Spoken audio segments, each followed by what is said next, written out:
Hey everybody, we're talking about Bruce Springsteen's new album, Letter to You. Stick around and we'll dive in. Hey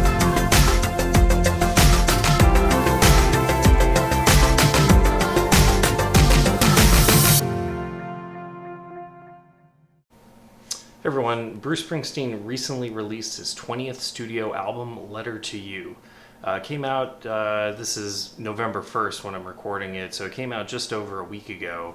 Actually, it was the day before the third record store day drop. Picked up my copy, had a few copies actually ordered.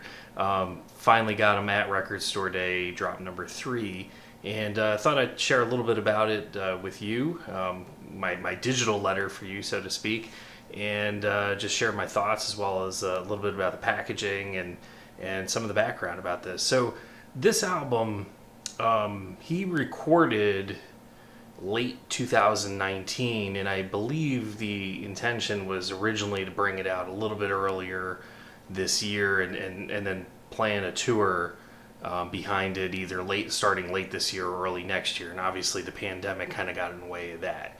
It's a really interesting album in that the way he went about it. If you know anything about Springsteen, he is not somebody that necessarily turns an album quickly.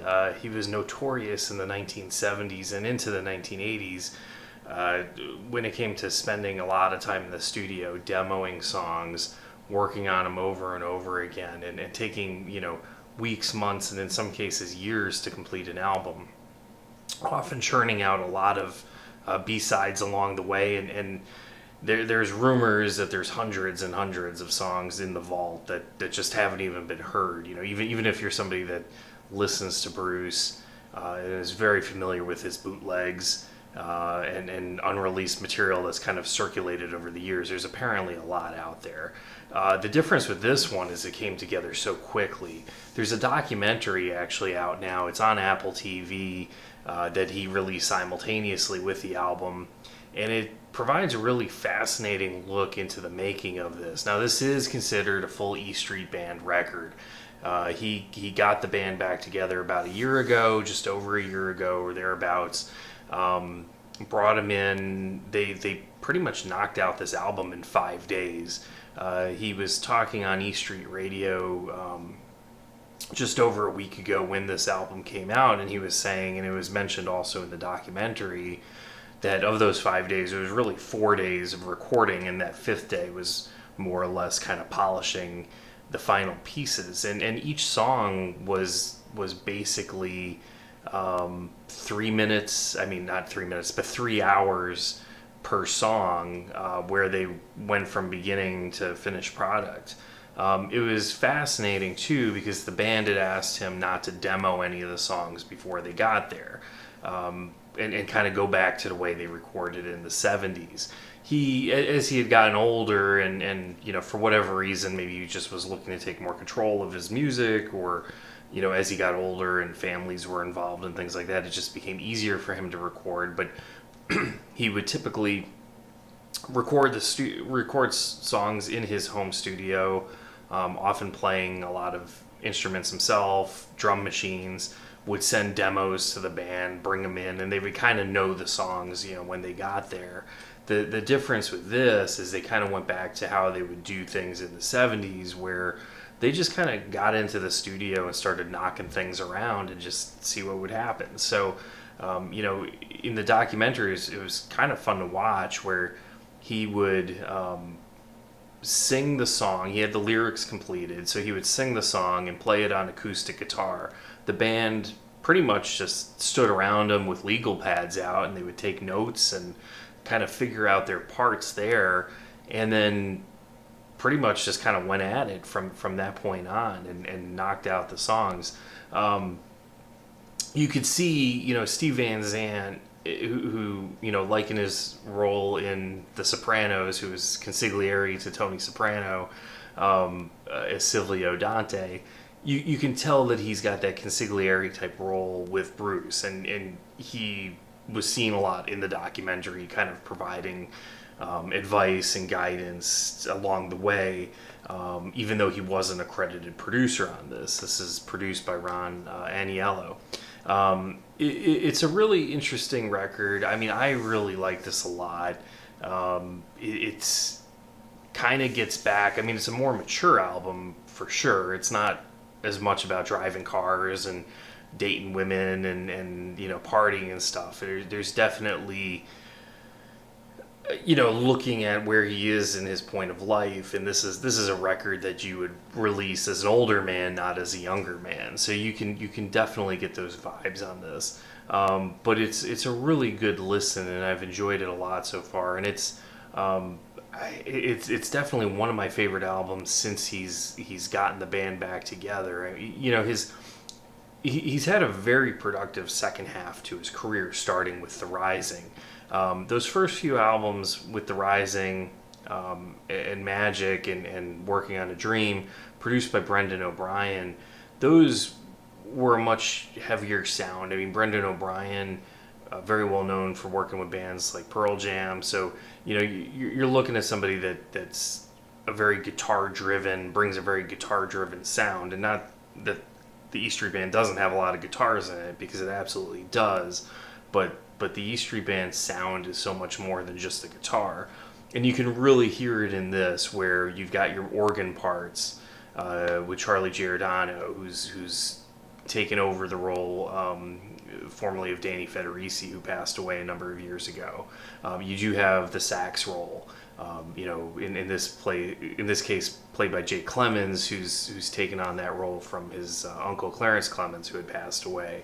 But Roy Bittan on piano, and you get the sounds of Gary Tallent on bass, and Steve Van Zandt and Nils Lofgren on guitar, and Max Weinberg filling with the drums. You get all those sounds on here, and you can tell that Ron has given Bruce his space to work, and I think it brings it back a little bit closer to the type of records he was doing in the 70s and into the 80s with John Landau.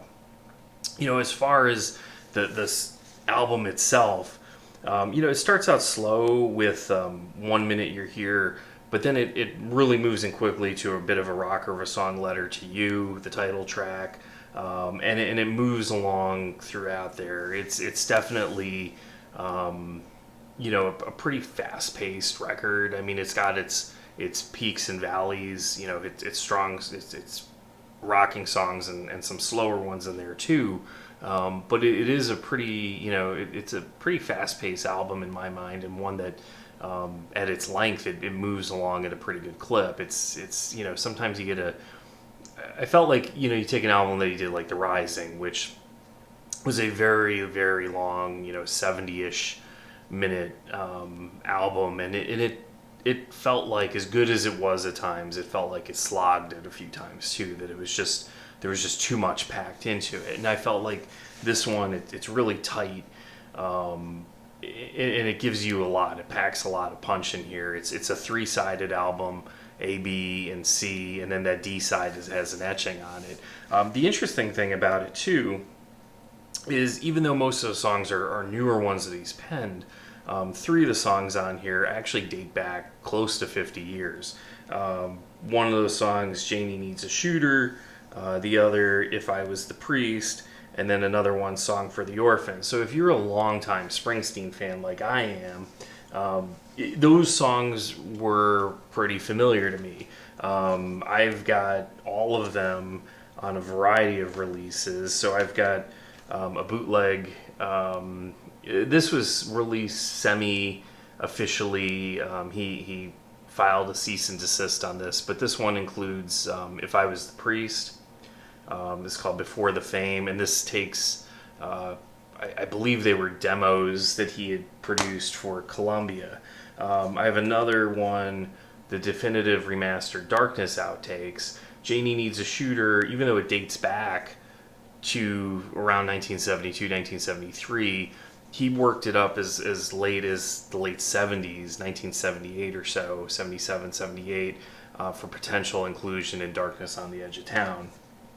And then the other one, Song for the Orphans, I do have on another boot called Missing Track. So I've heard all of these songs before, and he did release one of them officially, so to speak.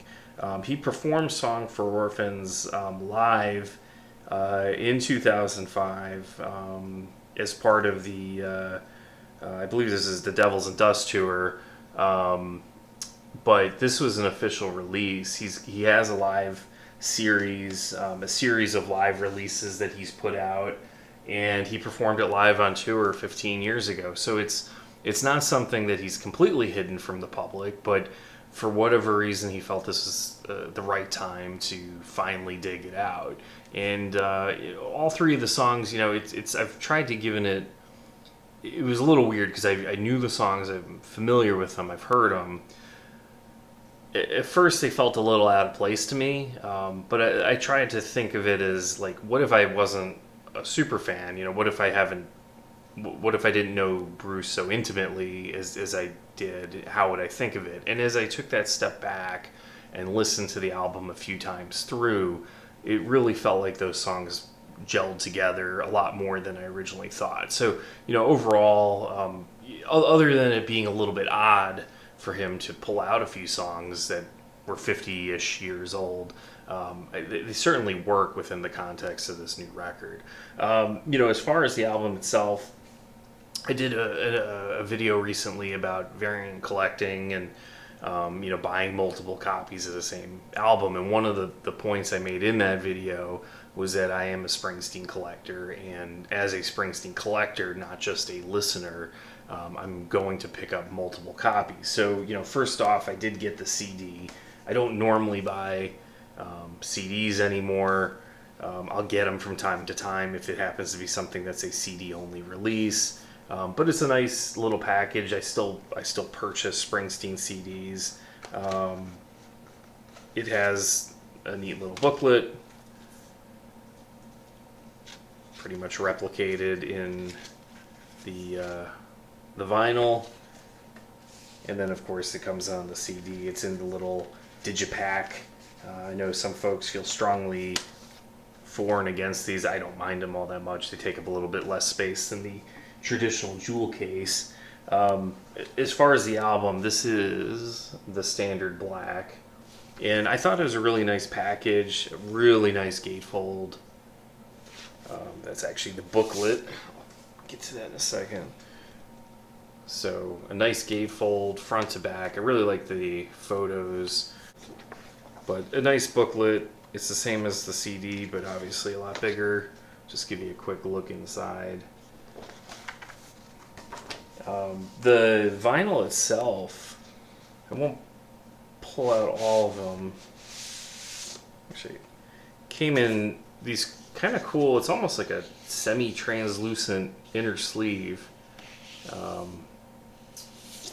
Actually, this is I thought I had the black one there for a second. This is his web store exclusive marble vinyl. So, and it has an etching, which is probably a little tough to see on the back. So this is, I had him out of order. So this is the marbled version that he was selling in the web store.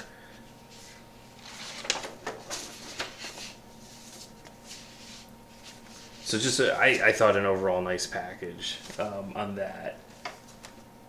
He also, this is the standard black. And I had already transferred, I've listened, this has been my listening copy so far. The same packaging overall. But as you can see, I've slipped them into the MoFis. But it has a really nice black, and it sounds great. It's the, can't remember if this is the 180. It has some nice weight to it, but it's not super, super heavy. I can't recall if he was doing these on 180 or if it's a little bit lighter than that. And then he also put out an indie store exclusive, which I have not listened to yet. I've kept this one. I sliced open the side, but I wanted to keep the hype on this one. There was no hype sticker on the Springsteen store exclusive, which I thought was odd.